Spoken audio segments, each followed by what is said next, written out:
Non-stop news starting with breaking news. Investigators finding bomb-making materials in the wreckage of Evan Ebel's car. The Colorado man killed in this Texas shootout last week. He is believed to be responsible for at least 2 Colorado murders. In fact, 7 News learning that among the items found in the car, detailed handwritten instructions to this house, the home where Department of Corrections Chief Tom Clements was killed 1 week ago tonight. Now, we're also learning more about Ebel himself from a parolee who knew Ebel from prison. And 7 News reporter Amanda Costa always investigating. Amanda, you are learning more about Ebel in and outside of prison.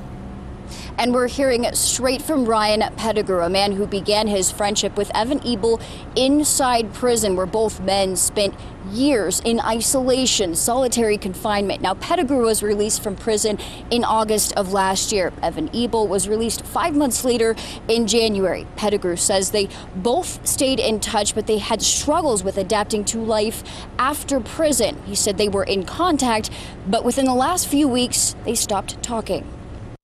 I don't know if he was just trying to protect me and keep me away from anything he was potentially planning or whatever, but I was kind of sensing too that he was struggling with some things, so I kind of separated myself too, just to, I'm not trying to put myself in any bad situations, so we just kind of stopped talking. For him, I know it wasn't a loss of just like an emotional breakdown or anything for him. Evan's a highly intelligent person, very disciplined.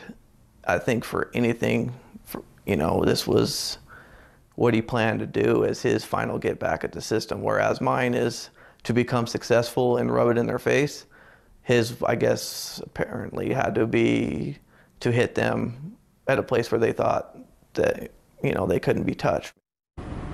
8 of Pettigrew's 9 years in prison were spent in isolation. Now, he says when Tom Clements came along, he said that Clements was trying to change conditions, make them better for inmates inside, but he said the reality of what he faced was that they only got worse. We'll be hearing more from him on 7 News at 10. Reporting live from our Northern Bureau in Fort Collins, Amanda Cost, 7 News. Now, we are also hearing today from the Texas deputy shot in the head by Ebel, leading to last week's chase and shootout. Deputy James Boyd says he saw the car change lanes in an unusual way and just had a feeling that something wasn't right. At that point in time, I remember seeing the gun shoot off a number amount of times, and I could see the cartridges fly out. At which point I blacked out. I had no clue whether I was standing, sitting, laying, whatever. So online, you can log on to thedenverchannel.com to learn more about what investigators found in Ebel's car during their search. Also, more about his time in prison.